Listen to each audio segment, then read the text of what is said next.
ప్రస్తుతం మనతో మాట్లాడేందుకు మంత్రి చెల్లిబోయిన వేణుగోపాల్ గారు ఉన్నారు. అలాగే రాజమండ్రి రూరల్లో పరిణామాలు కావచ్చు, అలాగే ఏపీ వ్యాప్తంగా జనసేన టీడీపీ పొత్తులో భాగంగా టికెట్ల ప్రకటనపై ఏ విధంగా ఉందో మరిన్ని విషయాలు తెలుసుకునే ప్రయత్నం చేద్దాం. సార్ చెప్పండి సార్, జనసేన టీడీపీ పొత్తులో భాగంగా ప్రధానంగా నిన్న టికెట్లు ప్రకటించడం జరిగింది. ఈ పొత్తుల వ్యవహారం అంతా కూడా చూస్తే ఎలా ఉండాలంటే టికెట్ల వ్యవహారం ఇవన్నీ కూడా మాధ్యమాల్లో లేకపోతే చాలామంది విమర్శకులు చేస్తున్న పరిణామాలే జరిగాయి. పవన్ కళ్యాణ్ గారికి ఓర్పు లేదు, సహనం లేదు, లక్ష్యము లేదు, ఆశయము లేదు. ఆశయము లక్ష్యం ఉన్నవాళ్ళైతే ఆశయం కోసం పరితపిస్తారు. ఇక్కడ ఆయన ఆశయం ఏముందంటే పేదవాడిని మోసం చేసిన చంద్రబాబుని మరొకసారి గద్దెకెక్కించి పేదవాడిని మళ్ళీ మోసం చేయాలనేటువంటి ఒక లక్ష్యం. అంటే ఎన్నికలప్పుడు ఏదో ఒక అబద్ధం చెప్తే మోసపోయేది ఎక్కువగా పేద ప్రజలే. ఆశ చూపిస్తే మోసపోతారు పేద ప్రజలు అనేటువంటి ఫిలాసఫీని నమ్మినవాడు ఎవరు? చంద్రబాబు నాయుడు. సేమ్ అదే ఆశ చూపిస్తే మోసపోతాడు పవన్ కళ్యాణ్ అన్నట్టుగా నిన్న పొత్తు కనపడ్డది. 175 సీట్లలో ఆయన 24 సీట్లకి పరిమితమయ్యారు, 25 మూడింటికి పరిమితమయ్యారు. అంటే ఆయన అంతమానం కామెంట్ చేస్తారు అందరూ కూడా. ఇది పావలా అనేటువంటి, అంటే 25% అడుగుతాడేమో అనుకున్నారు. ఆయన అడిగింది 13.75%. మన గతంలో పూర్వం కాణి, అర్ధన, అణ, బేడ, పావల, అర్ధ, ముప్పావల, రూపాయి, 16 అణాలు రూపాయి. ఇక్కడ ఈయన ఏమైందంటే 2 అణాల ఒక కాణీకి, 2 అణాల ఒక కాణి లేదా బేడ కాణీకి పొత్తు కుదుర్చుకున్నాడు. అంటే ఇక్కడ పవన్ కళ్యాణ్ గారు మనస్సాక్షిని ప్రశ్నించుకోవాలి. 5 సంవత్సరాల కాలంగా మిమ్మల్ని నమ్మి మీరు ప్రశ్నిస్తాము, నిజాయితీగా ఉంటాము, డబ్బు ఖర్చు పెట్టమని చెప్తే ఒక ఎలక్షన్ చేశారు. ఇప్పుడు ఎవరో జగ్గంపేటలో ఇప్పుడే చూశాను ఒక వీడియో, ఒక అబ్బాయి ఎవరో, నేను 5 ఏళ్ళు నా ఆస్తి 15 ఎకరాలు అమ్మేసుకున్నాను పవన్ కళ్యాణ్ నమ్ముకుని, కానీ వాళ్ళ పొత్తులో భాగంగా వదిలేశాడు సీట్ అంటాడు. ఇదే ఆశయాలు లేని వాళ్ళు వెంట నడిస్తే అంత ఆశాభంగంతో ప్రజలు బాధలు పడాల్సింది వస్తుంది. ఈ పొత్తులు ఊహించినవే. ఇక్కడ కాపు సామాజిక వర్గాన్ని 2014లో రిజర్వేషన్స్ ప్రకటిస్తానని మోసం చేశాడు చంద్రబాబు నాయుడు. ఆ రిజర్వేషన్స్ రిజర్వేషన్స్ కల్పిస్తానని చెప్పారు మీరు. అది చేయమని అడిగినందుకు కాపు సామాజిక వర్గాన్ని ఎక్కువ హింసించినటువంటి పరిస్థితి ముద్రగడ పద్మనాభం గారి కుటుంబాన్ని అది చూసాం మనం. ఇవాళ మళ్ళీ కాపు సామాజిక వర్గాన్నే మోసం చేశాడు త్రూ పవన్ కళ్యాణ్. ఎలా? ఈ 2 జిల్లాల్లో కాపు సామాజిక వర్గీయులు అధికంగా ఉన్నారని ఈ ఓట్లన్నీ నేను ఎలా ట్రాన్స్ఫర్ చేసుకోవాలనేటువంటి ఒక కుయుక్తు, లేకపోతే కుట్ర, లేకపోతే కుతంత్రం అన్నావాలి. కుయుక్తు, కుట్ర కంటే కుతంత్రం అంటుంది. అందులో భాగంగానే ఇవాళ సీట్ల ప్రకటన జరిగింది. ఇక్కడ పవన్ కళ్యాణ్ పెద్ద మాటలు మాట్లాడాడు. నేను కాపుల్ని సెటిల్మెంట్ కలిపేస్తాను అన్నాడు, లేకపోతే బీసీ ఎస్సీలందరూ కలిపేసేటువంటి పనిలో ఉన్నాను నేను, చాలా ఫిలాంథ్రపిస్ట్ లాగా మాట్లాడాడు. నేను ప్రకటించిన సీట్లు ఎక్కడ ఉన్నారండి బీసీలు? ఆయన 5 సీట్లు ప్రకటించాడు, ఎక్కడ కనపడ్డారు వాళ్ళు? ఇది ఆయన ప్రశ్నించుకోవాల్సిన అవసరం ఉంది. రాజకీయాల్లో ఈ తరహా ఆలోచన కలిగిన వాళ్ళు చాలా ప్రమాదము అని ప్రజలు గ్రహించాల్సినటువంటి అవసరం ఉంది. చంద్రబాబు నాయుడు అంటావా, అతను మోసానికి ఒక పేటెంట్. మోసమే తన ఎజెండా, లక్ష్యం, ఆశయం అన్నీ మోసమే. అబద్ధమే ఆయన ఎజెండా, మళ్ళీ అబద్ధమే. ఇప్పుడు చెప్పింది ఏది చేయడు. రెండోది, కాపు సామాజిక వర్గాన్ని, నేనైతే నా సొంతంగా కాపు సామాజిక వర్గాన్ని చాలా చిన్నచూపు చూశాడు పవన్ కళ్యాణ్ గారు ద్వారా. చిన్న చూపు చూశాడు ఎవరు? చంద్రబాబు నాయుడు. రూరల్ సీటు ఏ సామాజిక వర్గానికి ఇచ్చాడు? చాలా పలు సందర్భాల్లో జగన్మోహన్ రెడ్డి గారికి నా సామాజిక వర్గం అంటే ఎస్సీలు కనపడతారు, ఎస్టీలు కనపడతారు, బీసీలు కనపడతారు, మైనార్టీలు కనపడతారు.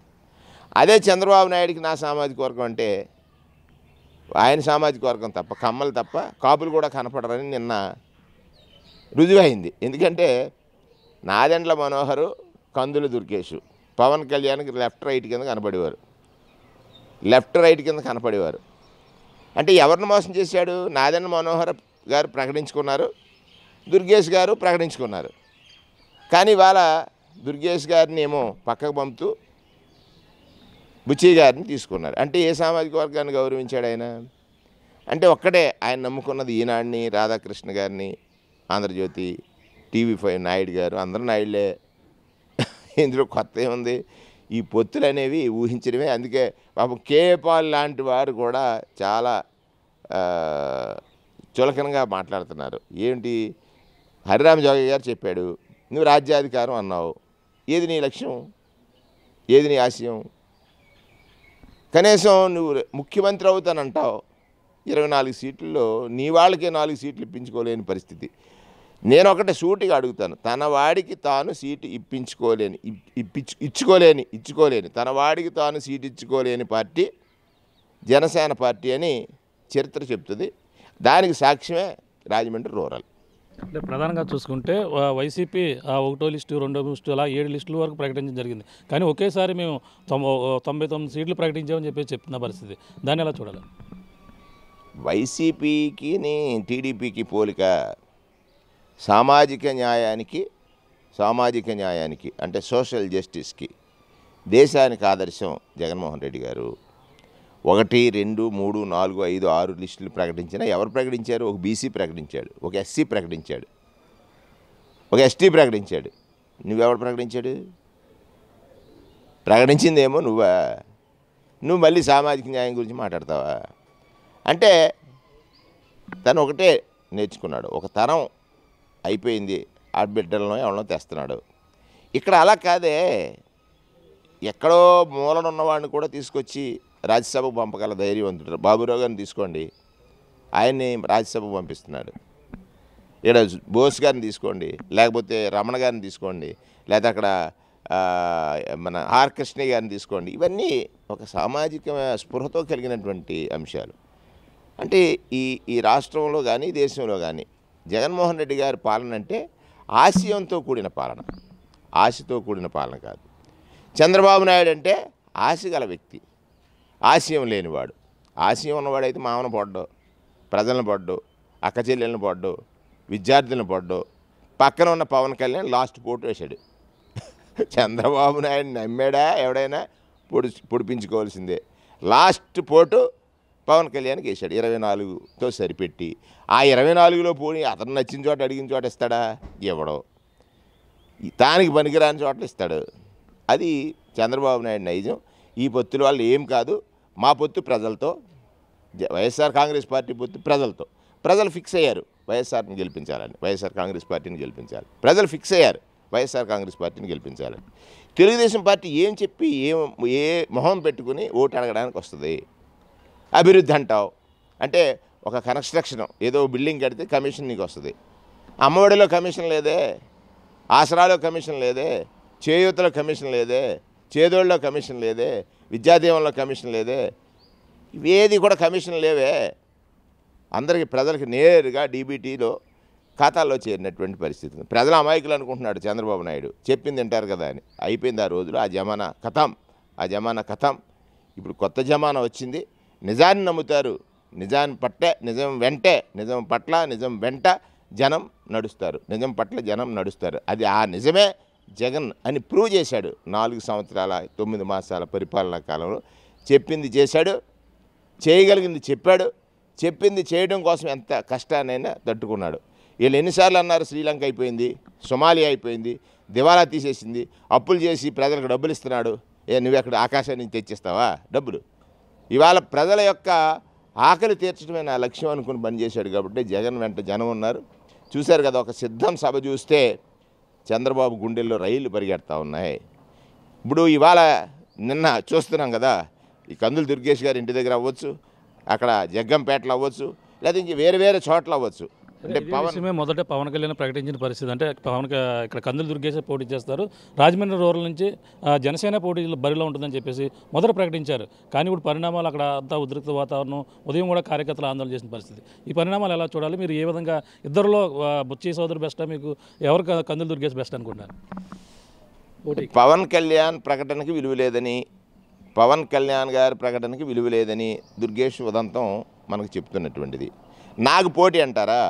రాజకీయాలు పరుగు పందెం, రాజకీయాలు పరుగు పందెంతో సమానం. నా వెనక ఎవరు పరిగెట్టినా నన్ను అందుకోలేనంతగా పరిగెట్టడం నా లక్ష్యం. నా వెనక ఎవరు పరిగెట్టినా నన్ను అందుకోలేనంత పరిగెట్టడం నా లక్షణం. దానికి కారణం ఏంటంటే నా వెనకనున్నది జగన్, నా వెనకనున్నది జగన్, నన్ను పరిగెట్టించేది జగన్. నన్ను పరిగెట్టించే జగన్ పరుగు ముందు వెనక ఎవరు వచ్చినా ఒకటే పరుగు. అంటే అధికారులను ట్రాన్స్ఫర్ చేసినట్టు ఇక్కడ రావడం జరిగింది. ఎవరైనా సరే మేము ఇక్కడ ఉన్నటువంటి వైసీపీ అభ్యర్థులు ఎవరైనా ఓడించడానికి మేము సిద్ధమని ఒక పక్కన కందుల దుర్గేష్ అంటున్న పరిస్థితి, ఒక పక్కన బొత్స సోదరు కూడా అంటున్న పరిస్థితి. ఈ పరిణామాలు ఎలా చూడ రాజమండ్రి రూరల్లో మీకు ఏ విధంగా మీరు ముందుకెళ్తున్నారు ప్రజల్లోకి? నేను రాజమండ్రి రూరల్ వచ్చిన వెంటనే బుచ్చి చౌదరి గారి 5 ఏళ్ళు, అంతకుముందు 5 ఏళ్ళు పేర్చిపోయే ట్రైన్ల నిండా చెత్త. ప్రజలు ఎలా బ్రతుకుతున్నారో పట్టించుకున్నాడా? ఆ వాసనలో సెప్టిక్ ట్యాంక్స్ పొంగిపోతుంటే ఏదో స్టేట్మెంట్లు ఇస్తే సరిపోద్దా? పని చేయాలి, పని చేయించాలనేటువంటి స్పృహ ఉందా? చూడు, ఎక్కడికి వెళ్ళినా వేణు వచ్చిన తర్వాత శుభ్రత ఎలా మొదలైంది. స్వచ్ఛత మన బాధ్యత. 30 రోజుల్లో 35% సుమారుగా పనిచేశాము. కారణం ప్రజలకు సేవ చేయాలనే తపన, ప్రజల చేత సేవ చేయించుకోవాలనే తపన వారిది. చౌదరి గారు కదా ప్రజల చేత సేవ చేయించుకోవాలనే తపన వారిది, ప్రజలకు సేవ చేయాలనే తపన నాది. నేను నాయకుడిని కాదు సేవకుడిని. ఆయన నాయకుడిని, నాకు చేయండిరా సేవ అంటాడు. నేనంటాను, నేను సేవకుడిని, నాకు ఓటు వేస్తే నీకు సేవ చేస్తానంటాను. ఈ సేవకుడిని ఎంచుకుంటారా, నాయకుడు విషయంలో ఎలా ఉంటారా అనేది 2 సార్లు చూసేశారు. రేపు ఖచ్చితంగా వైఎస్ఆర్ కాంగ్రెస్ పార్టీ రాజమండ్రి రూరల్లో ఖచ్చితంగా 100% గెలుస్తుంది. ఎందుచేతనంటే ఇక్కడ కాపు సామాజిక వర్గీయులందరూ కూడా హర్ట్ అయిపోయారు.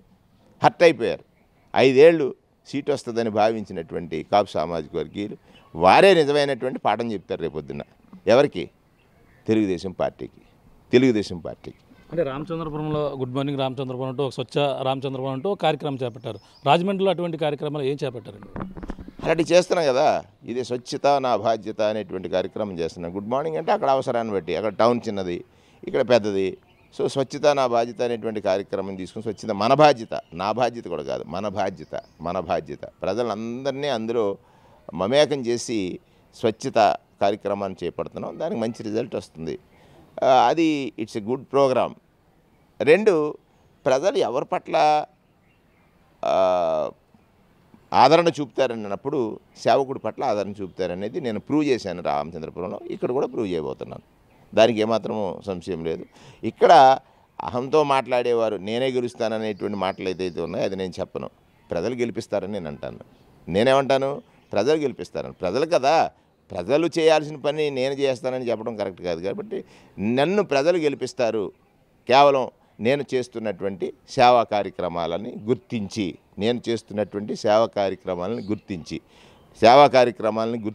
ప్రజలు గెలిపిస్తారు. ఎంత మెజార్టీతో గెలిచే అవకాశం ఉందంటారు? అవన్నీ ఇప్పుడు ఎందుకు మాట్లాడుకుంటాం? పోటీలో ఉంటాం, ప్రజలు ఇస్తారు. మెజారిటీ ఎంత ఇవ్వాలని వాళ్ళకి తెలుసు. వారు ఇచ్చిన తర్వాత మనం మాట్లాడుకుందాం.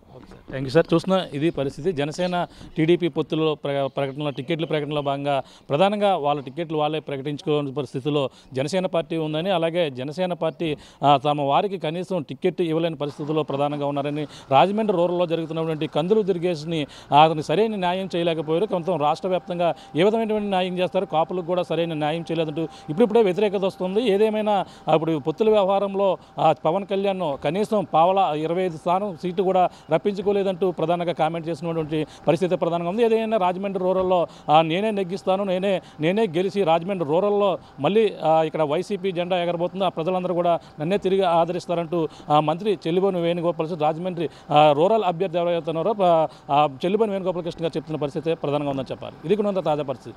కెమెరా రామతో ప్రకాష్, RTV రాజమండ్రి రూరల్ నుంచి. మరిన్ని వీడియోస్ కోసం ఛానల్ ని సబ్స్క్రైబ్ చేయండి, లేటెస్ట్ అప్డేట్స్ కోసం వాట్సాప్ ఛానల్ ని ఫాలో చేయండి, అండ్ లింక్ డిస్క్రిప్షన్ లో ఉంది.